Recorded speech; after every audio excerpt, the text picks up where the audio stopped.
are learned at home. School's important. School adds polish.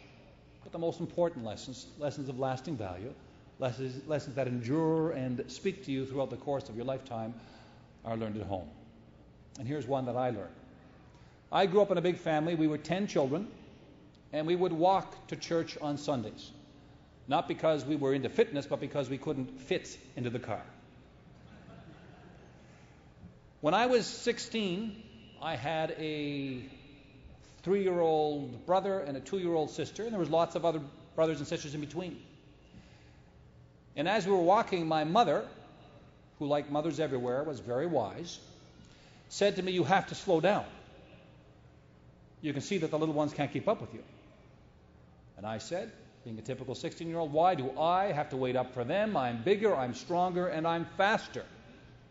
Why do I have to wait up for them?" And she said, "You have to wait up for them because we're a family. And in a family we stick together.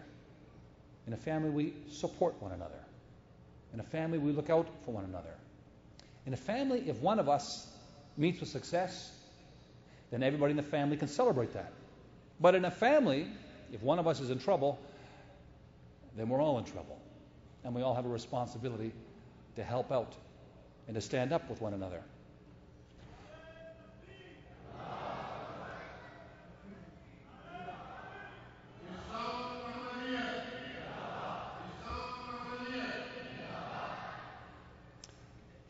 My family today in Ontario is 13 million strong.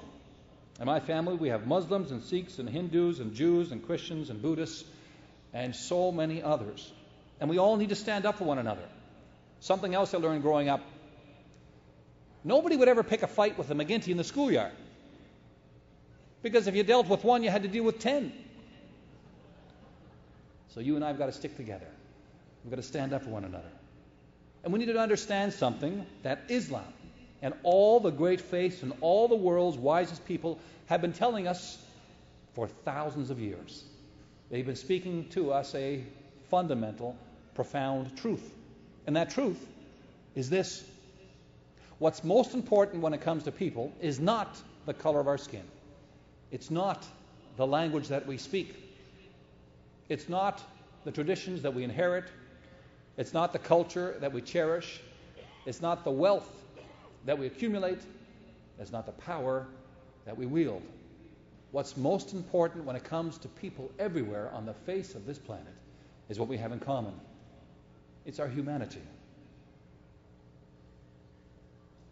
The other reason I wanted to thank you today is for helping us to make all the progress we've been able to make together during the last 4 years in Ontario.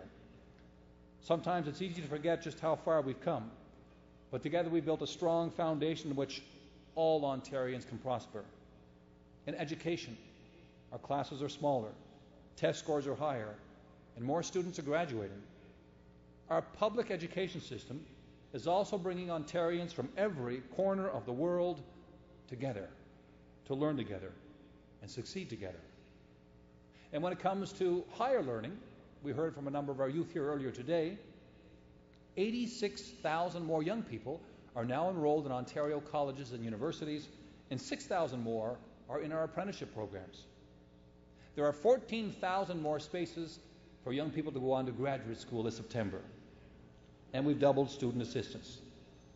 In healthcare, we're funding 100 major projects to create new hospitals and modernize older ones.